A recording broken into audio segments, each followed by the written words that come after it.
Olá, sejam todos bem-vindos ao Pensar Contabilidade. Nesse nosso bate-papo, vamos falar um pouquinho sobre auditoria das demonstrações contábeis, inicialmente tratando dos requisitos, né? Quais são os requisitos para se atuar com auditoria independente. Em seguida, a gente fala dos diversos trabalhos de auditoria que podemos executar e, em função aí de todo esse momento que nós estamos vivenciando com a pandemia, vamos falar um pouco sobre as auditorias remotas, muito eficazes, né, e aceitas, desde que tomados os devidos cuidados, para aqueles momentos em que nós não podemos estar presencialmente nas empresas. Inclusive o Sebrae, ele vem adotando essa metodologia através de seus consultores, fazendo consultorias remotas para atender as micro e pequenas empresas nesse momento difícil pelo qual estamos passando, mas sabemos que estamos passando, né? Isso vai passar e nós vamos poder voltar à rotina. Mas é bom saber que nós temos embasamentos para executar alguns tipos de trabalho de forma remota. Remota não significa só que eu vou ficar na minha casa e a empresa lá me passando documento. Não, eu vou fazer de maneira online com eles, fazer uma webconferência, né, fazer o nosso bate-papo que seria presencial na empresa, nós vamos fazer através de algum aplicativo, vamos nos comunicar, vamos, né, poder fazer esse trabalho através das diversas plataformas que nós temos disponíveis hoje, inclusive gratuitas. Então, a gente tem um embasamento, nós temos regras para fazer isso, e é bom que se conheça para que a gente não corra riscos na obtenção das informações essenciais para realizar o nosso trabalho. Então, vamos falar inicialmente sobre a questão da habilitação profissional. A partir do momento que eu sou formado em ciências contábeis, fiz, né, o exame de suficiência, ou não era obrigatório ainda, tenho o meu registro profissional e estou regular perante o Conselho de Contabilidade, eu posso atuar como auditor. Mas nem todas as auditorias, nem todos os tipos de trabalhos de auditoria podem ser feitos apenas com esse registro profissional. Então, quero auditar uma pequena empresa, quero fazer pequenos trabalhos de auditoria, auditar estoques, contas a pagar, contas a receber, eu posso fazer esse trabalho de auditoria, né, e o trabalho de consultoria, ele muitas vezes se confunde um pouco com o trabalho de auditoria, porque, na verdade, para fazer uma consultoria, muitas vezes eu faço uma pequena auditoria em como a empresa está, mas então eu estou habilitado para pequenas auditorias. O que eu preciso atender a alguns requisitos a mais? Auditoria independente, chamada por muitos de auditoria externa, né, que é aquela auditoria exigida por lei. Então, existe uma obrigação legal da empresa passar por uma auditoria independente. Para esse trabalho, eu preciso de cumprir mais alguns requisitos. Para fazer auditoria independente, eu preciso estar no Cadastro Nacional de Auditores Independentes, conhecido como CNAE. Para que eu tenha o meu nome inserido nesse cadastro, eu preciso fazer uma prova, um teste, né, o Exame de Qualificação Técnico Geral, conhecido como QTG. A partir do momento que eu estou aprovado nesse exame de qualificação técnica, automaticamente eu estarei, né, terei o meu registro no Cadastro Nacional de Auditores Independentes. Muita gente pergunta, tenho que pagar mais alguma coisa para estar nesse cadastro? Não. Claro que você vai efetuar a sua inscrição para fazer a prova, tem uma taxa de inscrição para cobrir os custos de realização da mesma, mas você não paga para estar no CNAE. Bom, e a partir do momento que eu fui aprovado no QTG e estou lá no CNAE, fazendo parte do CNAE, as pessoas passam a ter uma visibilidade. Hoje não se contrata há muito tempo um auditor independente que não tenha o seu cadastro lá no CNAE. Então, passa a ser, inclusive, uma vitrine, uma visibilidade para o profissional, né? Então, a partir desse momento, ele pode fazer alguns outros tipos de auditoria.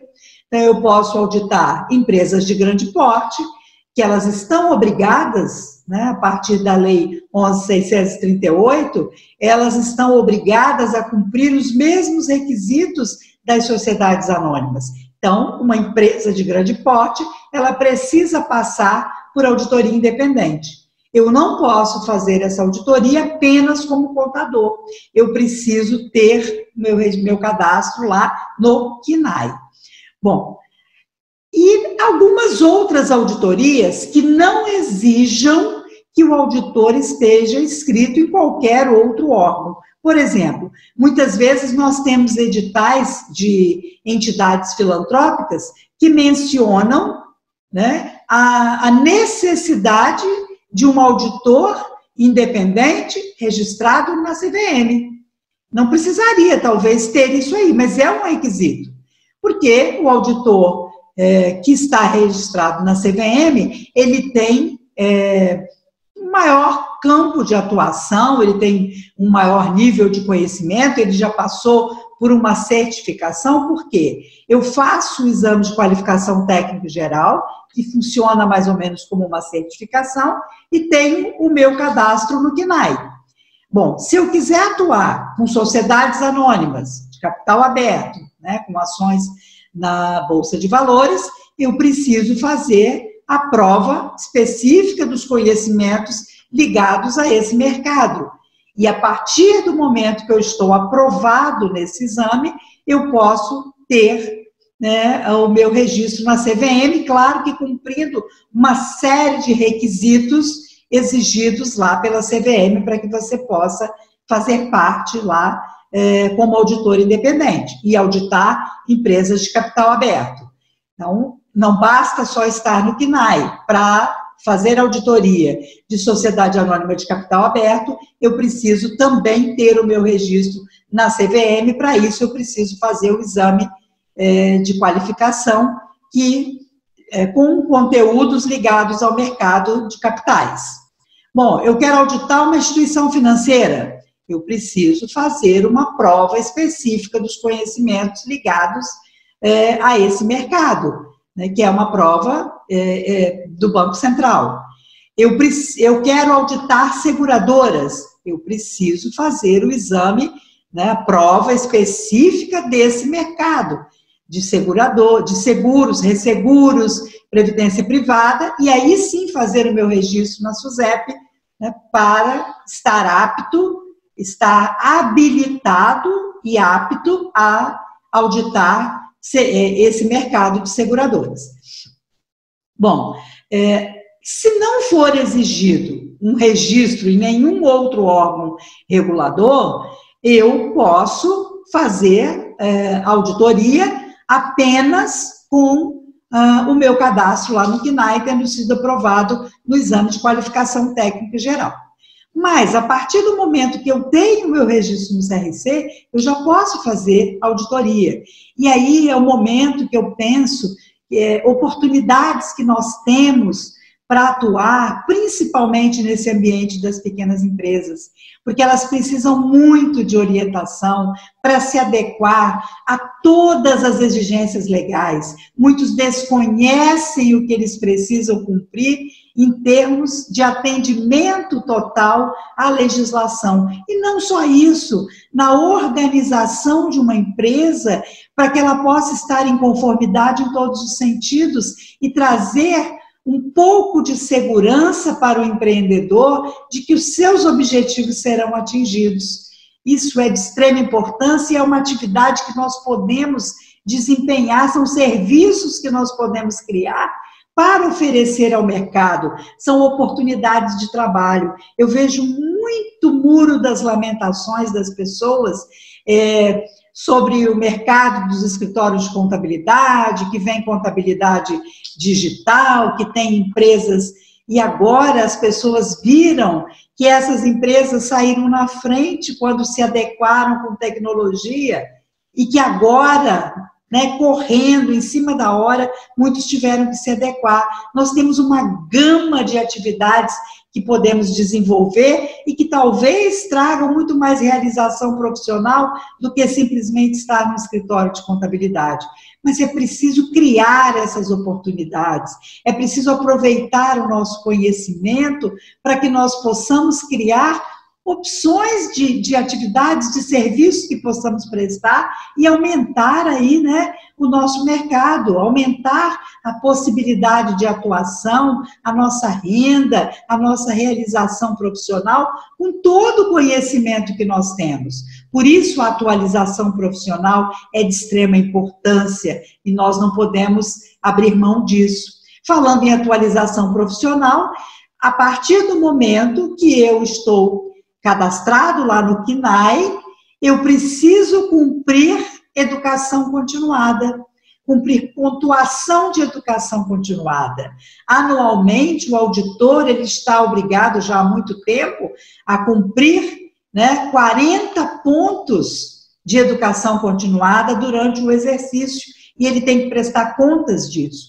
A partir do momento que eu não consigo cumprir essa pontuação, e o Conselho Federal de Contabilidade, nesse ano de 2020 especificamente, fez uma redução nessa pontuação, nós precisamos estar atento àquilo que o nosso órgão de classe regulamenta.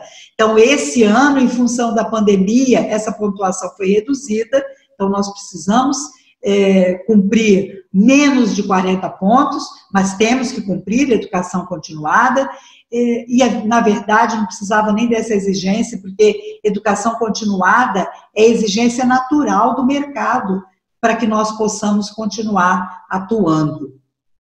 Vamos falar então sobre os diferentes trabalhos de auditoria que nós podemos prestar em função dessas exigências, desses requisitos.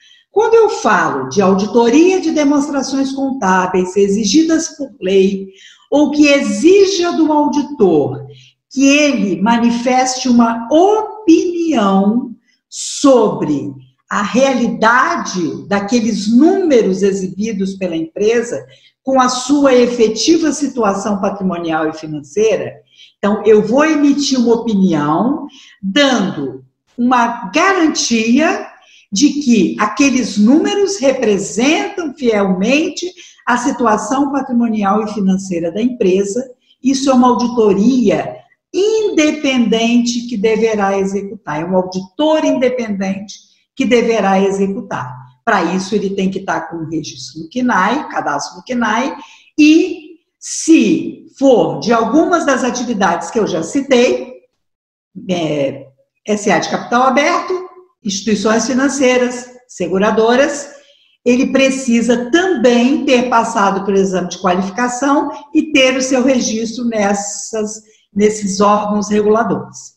Bom, agora, eu posso fazer uma auditoria que vai ter como base, ele é um trabalho de auditoria, vai ter como base as demonstrações contábeis, mas eu vou analisar aspectos específicos. Mesmo assim, a minha base serão as demonstrações contábeis, né? E não é uma exigência legal, a empresa quer, por exemplo, uma auditoria para demonstrar aí a modificação no seu patrimônio líquido, por exemplo. Né? Ou ele quer uma outra demonstração, um fluxo de caixa específico, ele quer uma auditoria específica, mas que vai ter como base os números contábeis. Da mesma forma, eu terei que dar uma opinião sobre aquele número em função do específico. Eu preciso ser um auditor, é uma auditoria independente, vou fazer um relatório e eu preciso estar com o meu cadastro no CNAE. É um tipo de auditoria independente, porque eu vou dar uma opinião sobre aqueles números. Bom, esses dois tipos de trabalho, o primeiro, que é a auditoria exigida por lei, ela tem como base todas as normas técnicas ligadas à auditoria, e que são muitas. Nós temos a série 200, 300, 400, 500, 700, que dizem respeito ao trabalho de auditoria independente, esse exigido por lei, que muitas vezes eu vou ter que também está registrado no órgão regulador. Então, essas séries todas de normas trazem todas as informações sobre cada etapa do trabalho da auditoria. Não dá para exercer auditoria independente sem o conhecimento dessas normas e o cumprimento dessas normas. Eu estou falando de normas técnicas, mas existem normas profissionais de auditoria que têm que ser atendidas também. Quando eu falo de um trabalho de auditoria em que eu não vou trabalhar com o conjunto de demonstrações contábeis, e sim com demonstrações específicas, eu tenho como base, que é uma auditoria diferente, né? Não é do conjunto, ela é específica, mas é uma auditoria independente, eu vou ter como base a NBC-TA 800, algumas da série 600, né? Que vão nortear esse tipo de trabalho. É um trabalho específico, não é um trabalho do geral, do todo. Bom, esses dois trabalhos, eles são conhecidos como trabalhos de asseguração. Nós temos trabalhos de auditoria de asseguração e temos trabalhos que são de não asseguração. Qual é o trabalho de não asseguração? São trabalhos que são pactuados especificamente com seus clientes. Você até vai usar as demonstrações contábeis, mas são projetos muito específicos. Então, quem vai dizer o que quer e o objetivo é o contratante. Você vai trabalhar em cima do que ele está pedindo, mas você não vai assegurar que os números contábeis representam a realidade patrimonial e financeira daquela empresa. Então, são auditorias específicas, né? São pactos específicos. Vai valer o que está sendo solicitado. Eu tenho que cumprir aquilo que o contratante está me pedindo. Para esse trabalho de não asseguração, eu não preciso ter o meu cadastro no CNAE. Basta eu ser contador, registrado e regular perante o Conselho, que eu posso executar esse tipo de trabalho. Então, os procedimentos previamente acordados entre o auditor e o contratante, eles serão cumpridos. Muitas vezes nós chamamos de consultoria alguma coisa que a gente pactua com uma empresa e faz para ela. Eu vou auditar fluxos de caixa, eu vou auditar alguns grupos de contas, mas não somente os números contábeis, mas eu vou entrar na empresa, vou ver seus processos, como funciona, né? E aí, pessoal, eu ouço muito as pessoas falarem a respeito das normas de contabilidade, né? O profissional da contabilidade, ele pode reclamar de tudo, menos que ele não tem normas, que ele não tem regras para exercer sua atividade.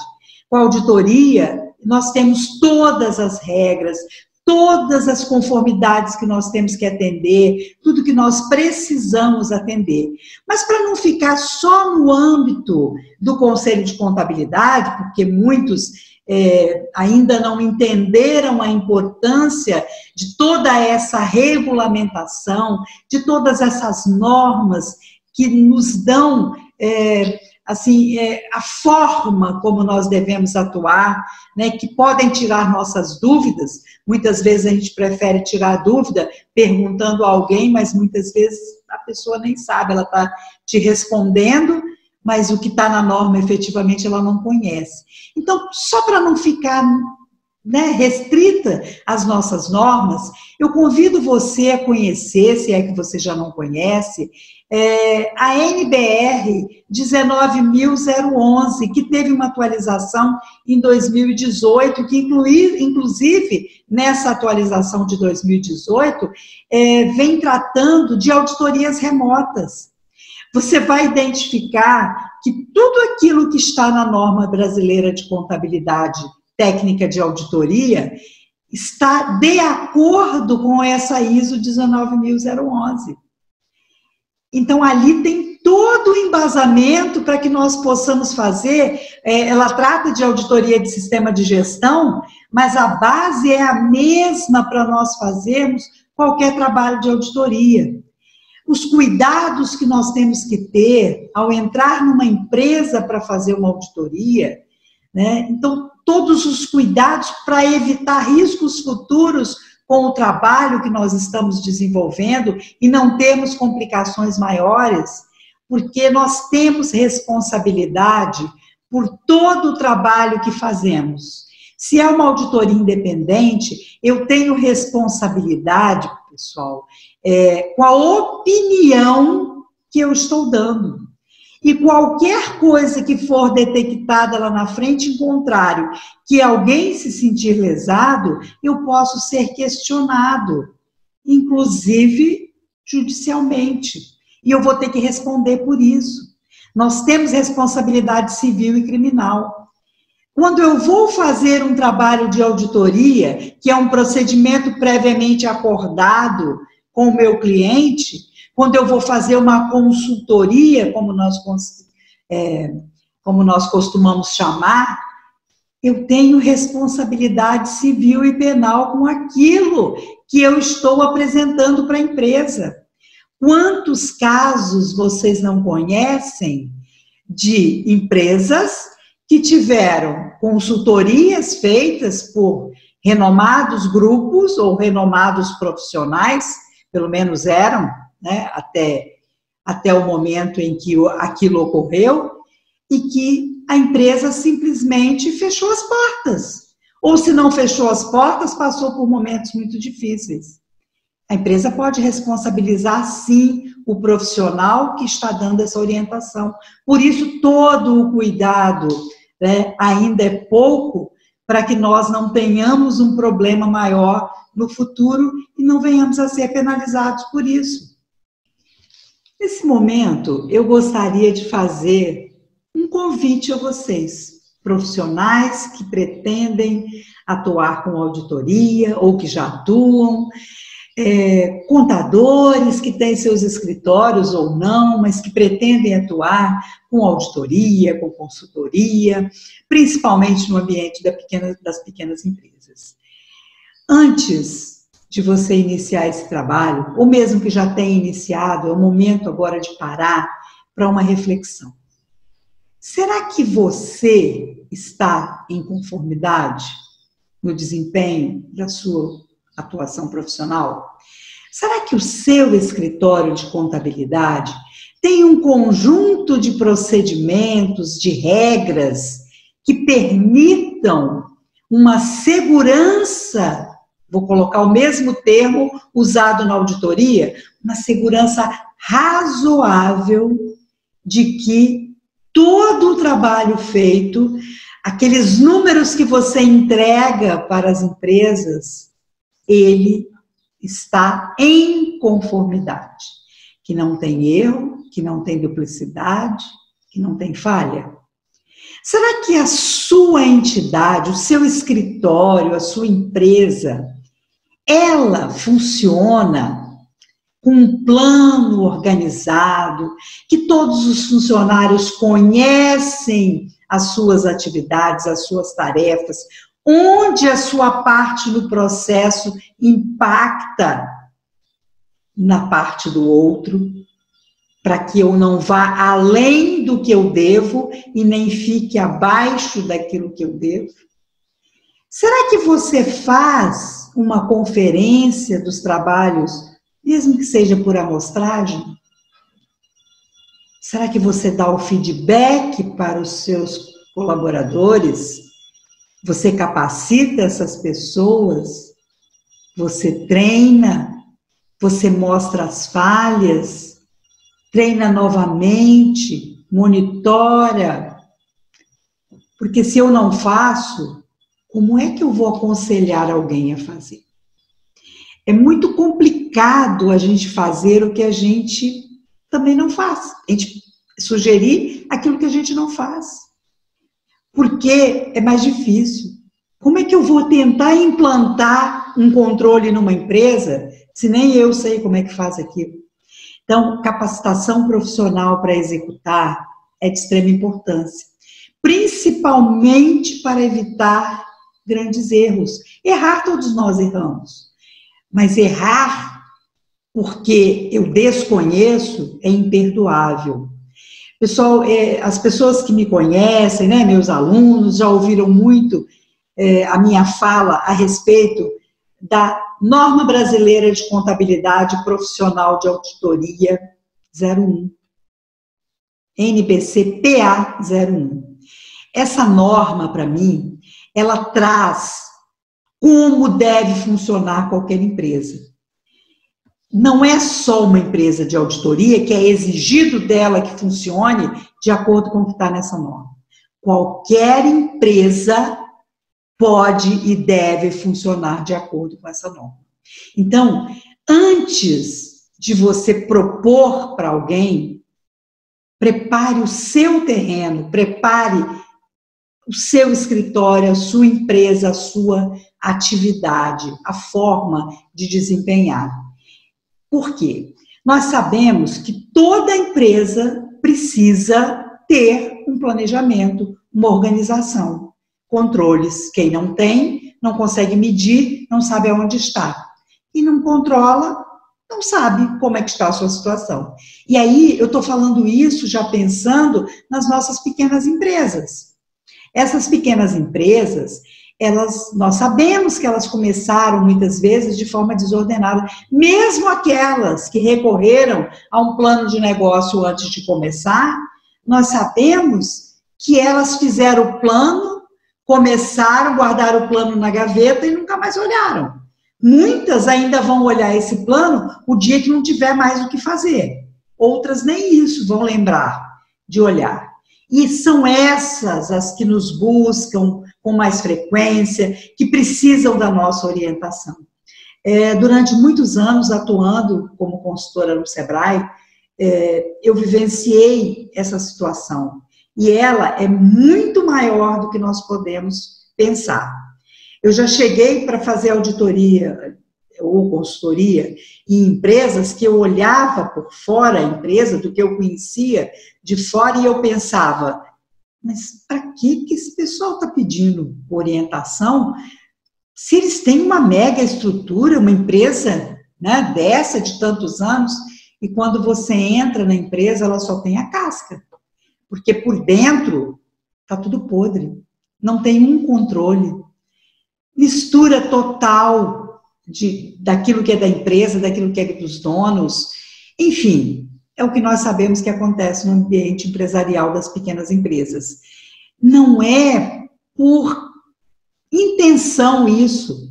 As pessoas não são capacitadas para isso e nem há cultura no nosso país de que para ser empresário eu preciso antes entender o que é ser um empresário. Que não é simplesmente ter um status. Eu vou assumir um risco e esse risco pode comprometer até mesmo aquilo que a minha família já construiu até aqui. É um risco empreender.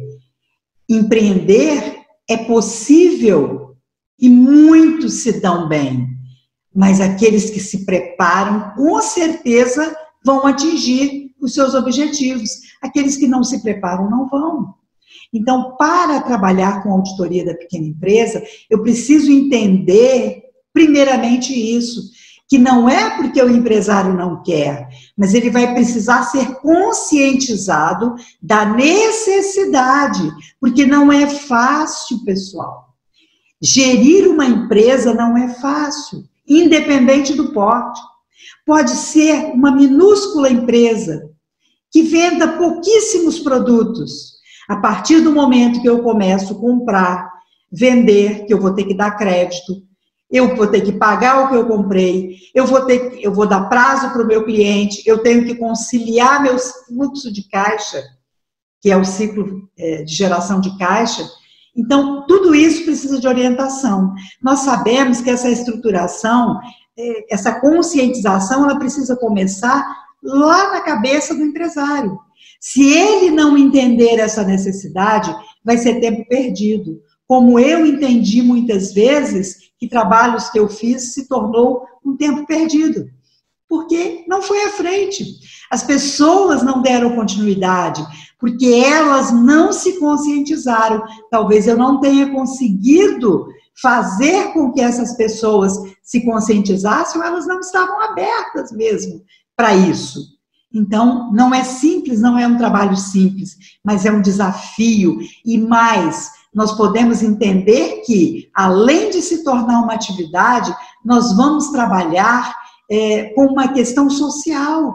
Nós estamos contribuindo, sim, para que menos empresas venham a fechar suas portas, menos pessoas percam seus empregos, menos famílias tenham problemas por conta disso.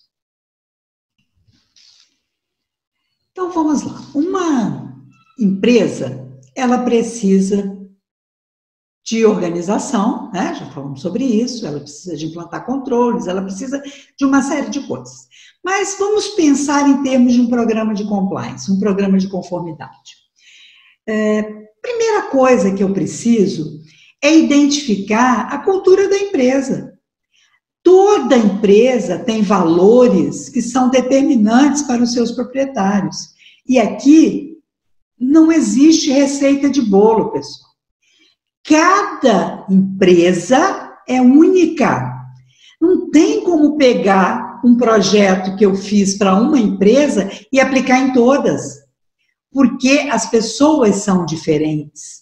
E quem vai cumprir qualquer programa, qualquer planejamento, qualquer controle, qualquer relatório, qualquer resultado, são pessoas.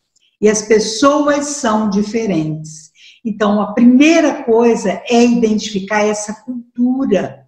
O empreendedor tem que entender que ele precisa criar uma cultura na sua empresa que tenha a sua cara, a sua identidade.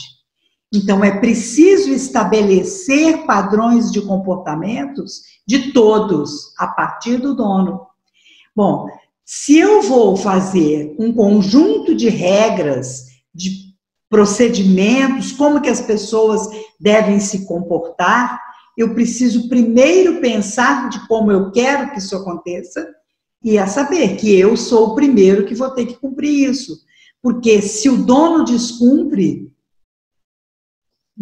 ninguém mais vai cumprir. Sempre vai ter uma falha. E a desculpa vai ser, mas se nem ele faz, né? Então nós precisamos entender o funcionamento dessa empresa. Para cada processo, eu preciso criar um fluxo para entender o funcionamento e poder fazer com que as pessoas apliquem isso para poder capacitá-las, né? Mas eu acho que a base de tudo é identificar esses valores, identificar os objetivos da empresa, o que ela quer, conscientizar da necessidade de ter tudo isso muito bem definido. Porque se não tiver definido previamente na cabeça do empreendedor, vai ser muito difícil repassar isso para uma equipe. Eu escrevi um artigo no livro de Compliance Trabalhista, que trata exatamente da importância de uma área que nós podemos chamar de recursos humanos, nós podemos chamar de departamento pessoal, enfim, o nome, a nomenclatura que nós quisermos dar. Porém, essa área, ela é de extrema importância, porque é ela quem seleciona as pessoas, e ela também que tem responsabilidade de capacitar as pessoas que vão trabalhar naquela empresa, que vão fazer parte daquelas equipes de trabalho. Essa área é de suma importância. Aí vocês vão dizer assim, mas uma empresa que está começando, é mais fácil a gente fazer isso tudo. Mas uma empresa que já está em atividade não é tão simples.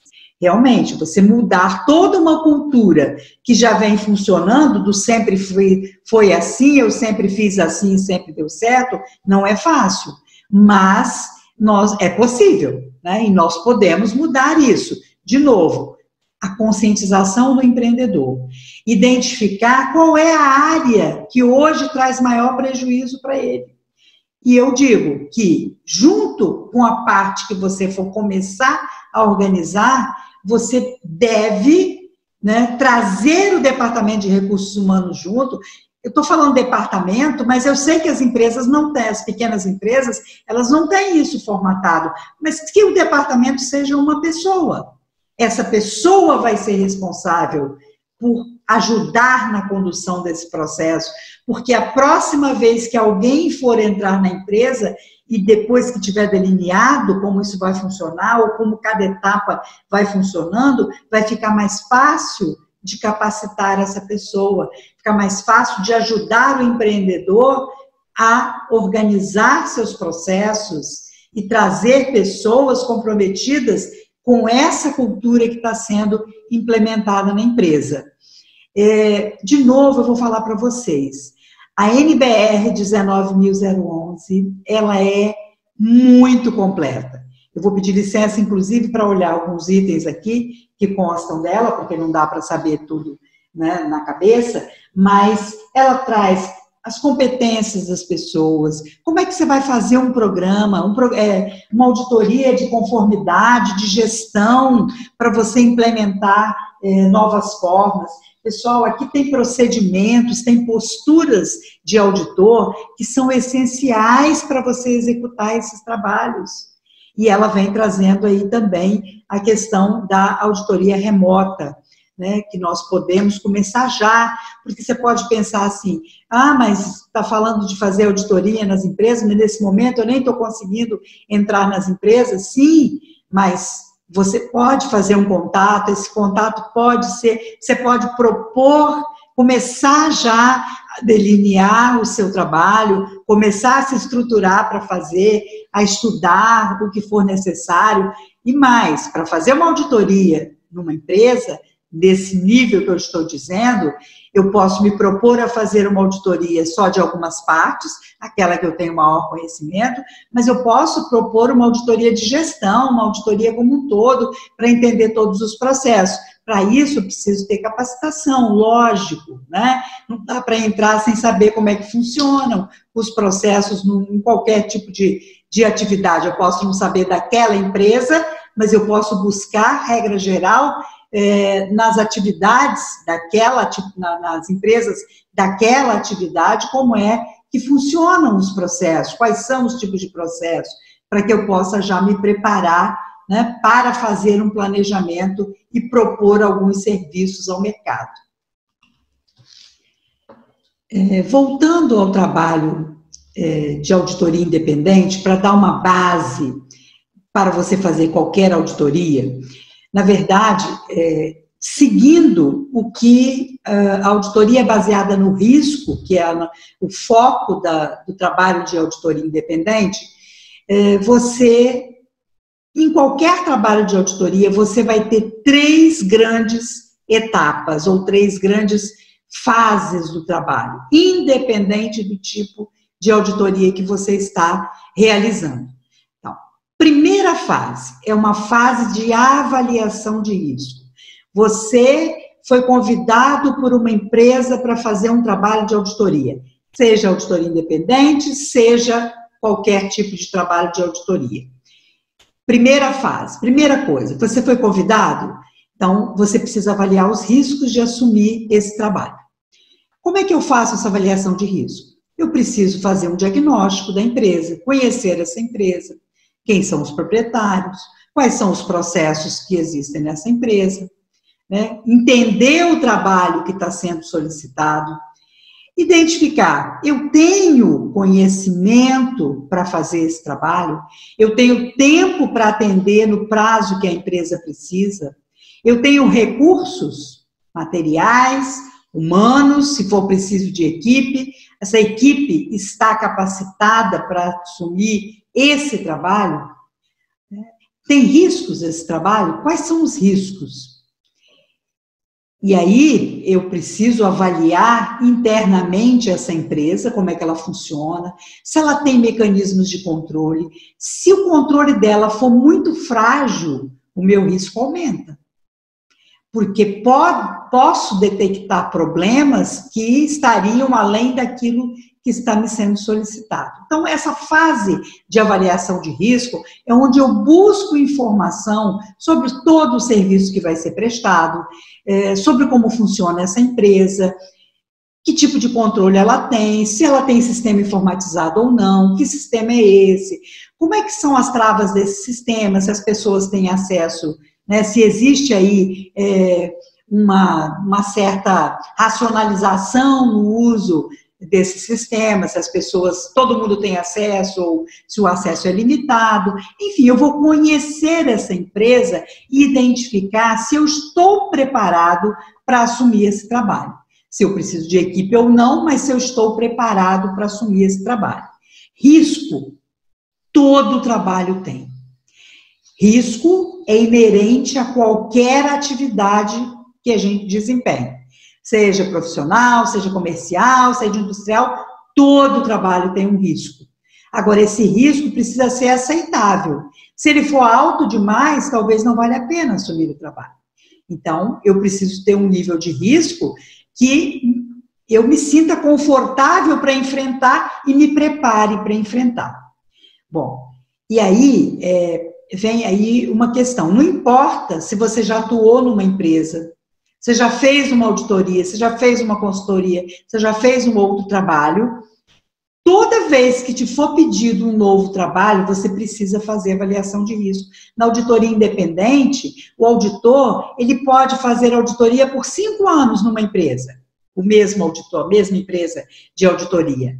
Mesmo assim, a cada ano, ele precisa, que ele é convidado a continuar, ele precisa passar pelas 3 fases de novo, e a primeira delas é avaliação de risco. Por quê? Porque mudam pessoas na empresa, mudam formas de atuação, mudam gestores, e nós precisamos conhecer tudo como é. Você já sabe como era, você vai ver como é que está agora, se mantém, se mudou, a empresa trocou o sistema, esse sistema te dá garantia ou não dá garantia.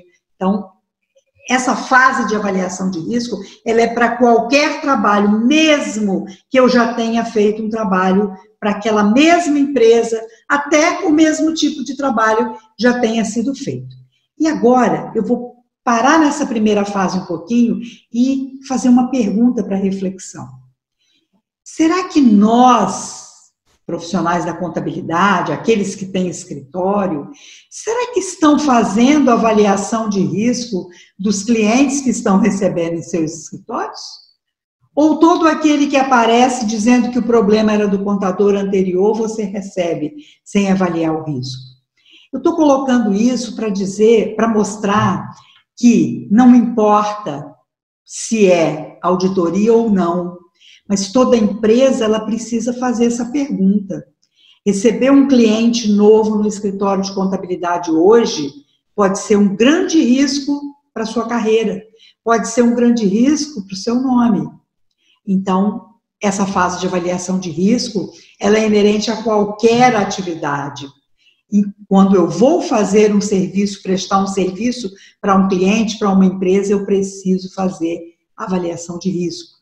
Bom, uma vez que eu entendi que eu tenho condições de assumir aquele trabalho, que existe risco, mas que esse risco ele é um risco aceitável, ele é um nível aceitável, eu vou fazer aí a minha contratação, minha carta de contratação, o meu contrato de prestação de serviços. Na auditoria independente a gente chama de carta de contratação, mas é um contrato, nada mais é do que um contrato de prestação de serviços, onde vai ter ali as responsabilidades de cada um, qual é o trabalho que vai ser desenvolvido, qual é a limitação do trabalho que foi solicitada. Isso é muito importante, colocar o escopo do trabalho, porque ali está delimitada a sua atuação, e depois você não vai ser cobrado por nada diferente daquilo que foi contratado.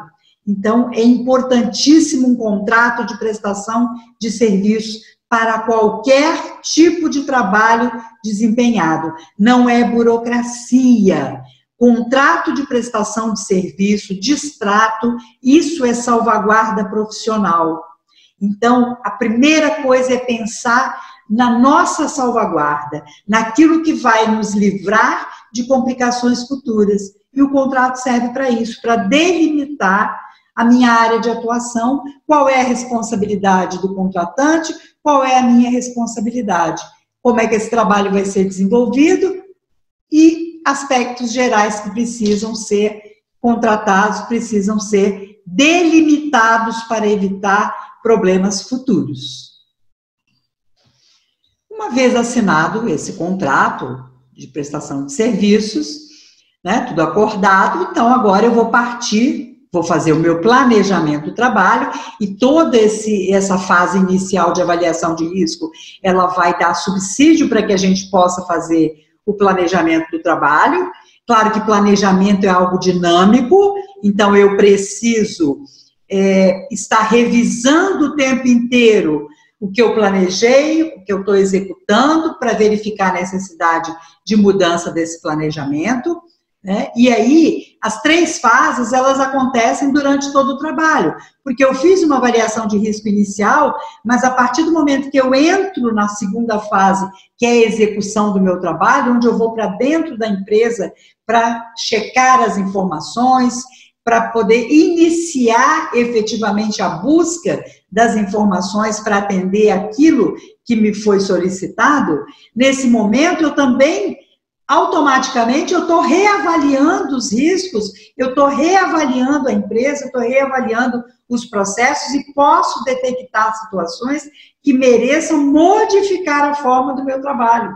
Então, durante a execução, que é a segunda fase, e a execução vai trazer as informações necessárias para que nós podemos concluir o trabalho, propondo novas formas de atuação, que é a última fase do trabalho. Eu avalio tudo aquilo que eu identifiquei e vou propor, ou não, se é o que me foi pedido, propor mudanças nos processos, apresentar aquilo que eu encontrei sob a forma de um relatório para entregar. Na auditoria independente também eu trabalho com primeira fase, aceito o trabalho, aplico os procedimentos na fase de execução e depois eu tenho uma terceira fase que é a fase de conclusão do trabalho, em que eu vou emitir um relatório com opinião. No trabalho de auditoria independente, isso acontece no decorrer de um exercício social. Então, no final, quando é encerrado o exercício, é que eu junto todas as informações e chego na fase final, que é de relatório, né, de elaboração, de conclusão e elaboração do relatório. Numa auditoria menor, eu não vou levar esse tempo todo, mas eu terei, mesmo que não muito bem delimitada, mas eu vou ter essas 3 fases do trabalho, que é o início, antes de eu aceitar, depois que eu aceitei a execução, que é o trabalho propriamente dito, e após toda a obtenção das informações, das evidências, eu vou concluir o meu trabalho apresentando resultados. Assim como na auditoria independente, em qualquer trabalho de auditoria, à medida que eu vou fazendo, executando os meus procedimentos e buscando as informações, pode haver necessidade de relatórios intermediários, de busca de informações junto à empresa para esclarecer algumas questões. Tudo isso tem que ser documentado. Nada, em nenhum trabalho que nós façamos, ele pode deixar de ser documentado. No meu escritório de contabilidade, eu preciso documentar tudo aquilo que eu estou solicitando ao meu cliente. Isso é salvaguarda profissional. Ligar e dizer para o cliente que tal documento está incompleto, tal situação está irregular, isso você está alertando o cliente, mas não é prova que você notificou o seu cliente. Então, escreva. Então, pessoal, a gente tem que entender que tudo aquilo que é exigido num trabalho de auditoria tem que ser precaução também e tem que ser trabalhado na nossa atividade diária, qualquer que seja. Eu estou focando em contador porque o nosso tema é auditoria de demonstrações contábeis, mas isso é exigido de qualquer empresa. Isso é exigido de qualquer profissional. Todo esse cuidado pode ser usado numa auditoria feita por um administrador, numa auditoria feita por um economista, em qualquer trabalho realizado por qualquer profissão.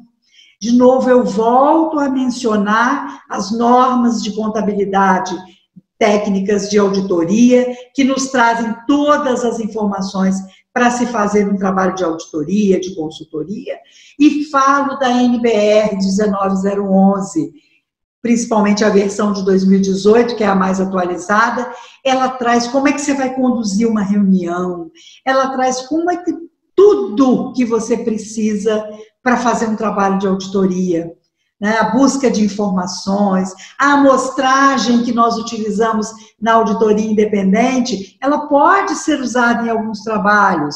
Nem todos os trabalhos nós temos como revisar 100% dos fatos ocorridos na empresa, mas como é que eu faço uma amostra que não seja tendenciosa e que me mostre efetivamente o que tem no todo?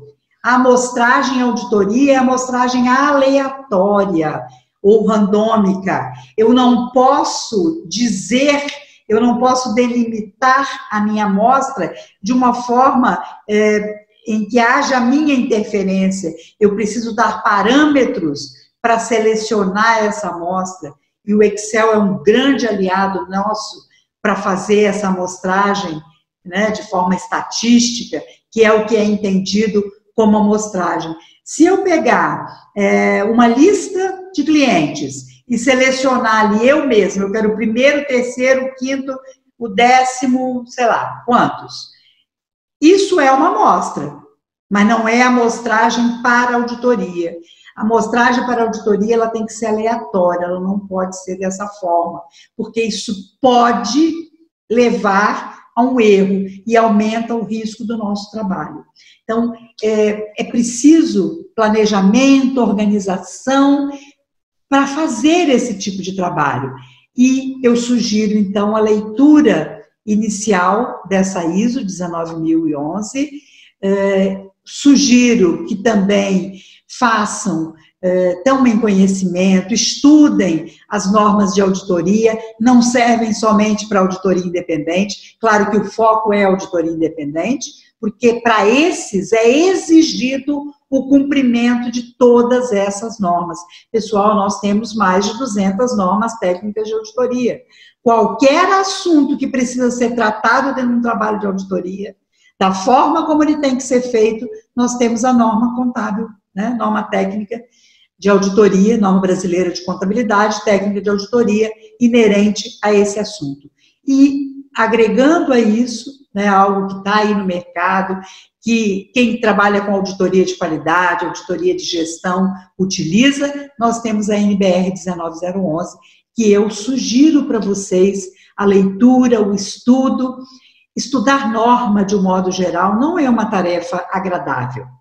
Eu particularmente gosto, mas muitos, a grande maioria, não gosta, né? As normas de contabilidade, elas são repetitivas, elas são extremamente prolixas, né? Repetição, usam muitas vezes os mesmos termos, as mesmas questões, mas você tem ali todo um esclarecimento, tem exemplos, tem situações que, na parte onde a numeração das normas começa com o A, você tem a explicação dos itens, dos requisitos que devem ser cumpridos.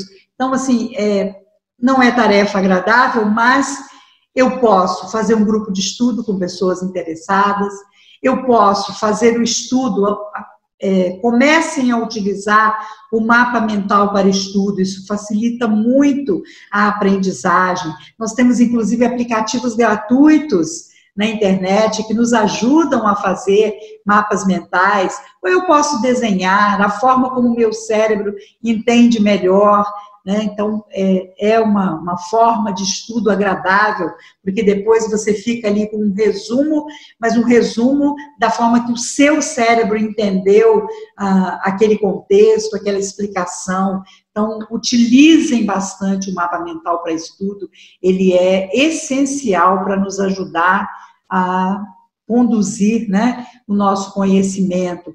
Se capacitem, isso é o que eu posso deixar de mensagem, né? Não tem jeito. Educação continuada é para o resto da vida. Então, você nunca vai poder parar de estudar, porque o mundo não para, o mundo muda cada vez de forma mais rápida, e nós precisamos acompanhar esse movimento de mudança. Precisamos nos capacitar diariamente para estar aptos a atuar nesse mercado de trabalho que a cada dia traz novas oportunidades para que nós possamos nos desenvolver, para que nós possamos atuar, para que nós possamos ter a nossa realização profissional. Fazer o que gosta é o primeiro passo para você se sentir realizado. Nem sempre o dinheiro é fator de sucesso e de realização. Eu, particularmente, não entendo dinheiro na minha vida como fator de realização. Eu entendo, sim, para mim, eu me considero uma pessoa de sucesso, porque eu vim de uma família de pais semi-analfabetos, né, que me deram uma educação, me deram valores, e que através da prática desses valores eu consegui estudar, inicialmente até o 2º grau, fiz um concurso e tive o meu primeiro emprego. A partir dali, na verdade, eu fiz o inverso de que a grande maioria faz hoje, né? Primeiro estuda, depois trabalha e, se der tempo, casa, tem filho. E eu fiz o contrário. Então, primeiro eu tive um trabalho, casei, tive filhos, fui fazer minha graduação quando eu já tinha meus 3 filhos, depois disso fiz pós-graduação, fiz o meu mestrado e não tenho nenhuma vergonha de dizer que aos 63 anos de idade estou tentando concluir o meu doutorado, né? Não porque eu entenda que eu vou ter retorno financeiro do doutoramento, mas sim porque é uma realização pessoal. Eu gosto de estudar, né? Acho muito interessante você ter novas ideias, você estar aberto, e você acaba estando apto ao mercado. Então, sucesso para mim não é nome na mídia, não é dinheiro, não é poder, não é bens. Sucesso para mim é isso, né? E eu deixo para vocês essa mensagem de que busquem aquilo que vocês gostam, aquilo que vocês saibam fazer. Se precisar começar de novo porque descobriu agora que a sua vocação não era aquilo que estava fazendo, faça isso. Sempre é tempo. Enquanto nós estivermos respirando, nós temos vida e temos possibilidades de melhorar, de crescer. Desejo muito boa sorte a todos, né? Muitos, tem um livro chamado A Boa Sorte que diz que muitos querem ter a boa sorte, mas poucos buscam essa boa sorte. Muitos estão esperando cair e ela não cai. Ela não cai de lugar nenhum, nem do céu, nem da janela, nem de lugar nenhum. Você que tem que buscar essa boa sorte. Ela só depende de você. Não depende do governo, não depende do outro, não depende da família. Busque a sua boa sorte. Até a próxima. Obrigada.